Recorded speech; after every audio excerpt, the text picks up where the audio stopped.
Ce matin, nous avons rendez-vous avec Sani Ayuba qui nous conduit sur l'espace réservé au projet de ceinture verte de Niamey, la capitale du Niger.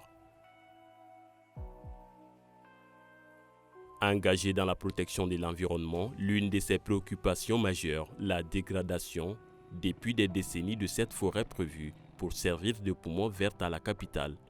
La ceinture verte a été délaissée en termes de gestion, mais aussi d'appropriation des riverains.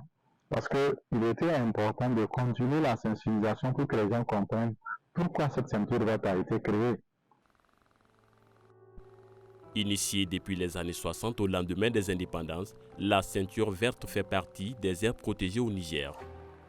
Son objectif, contrer les intempéries et d'autres formes d'aléas climatiques. Mais son état à Niamey inquiète ce militant. Partout dans les grandes villes, il y a toujours de l'espace vert que les gens réservent.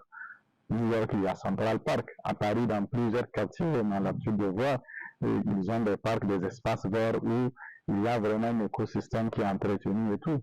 Mais parce que les ceintures vertes protègent quand même les villes contre les intempéries. Ils régulent un peu la température. Ils aident aussi à réduire la pollution. On ne devient pas un champ. Voilà, quand on a autant d'arbres comme ça, c'est vraiment un écosystème. Et il y a même une biodiversité qui se développe. Vous voyez, en même temps, les champs des oiseaux. Donc, plus on les coupe, plus on les éloigne de la ville. Alors qu'on sait qu'ils ont, dans la chaîne globale, en tout cas, ils ont aussi leur rôle à jouer. Donc, malheureusement, nous sommes en train de perdre cette ceinture verte. De 1965, date à laquelle le reboisement de la ceinture verte a débuté à nos jours, entre morcellement légal et anarchique d'une part et abattage sauvage des arbres d'autre part, la ceinture verte de Niamey agonise.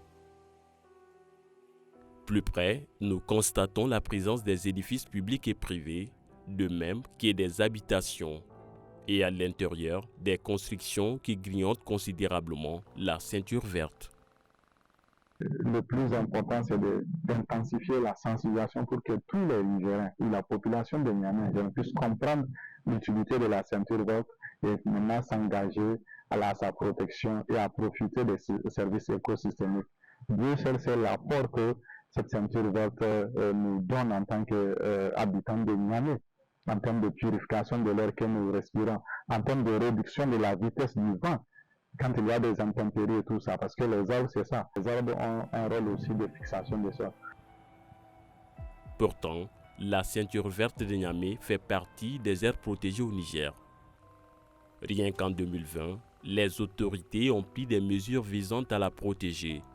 Mais quelques années après la prise de cette mesure, c'est toujours le statu quo selon Sani Ayuba et c'est la ceinture verte qui en paye les frais.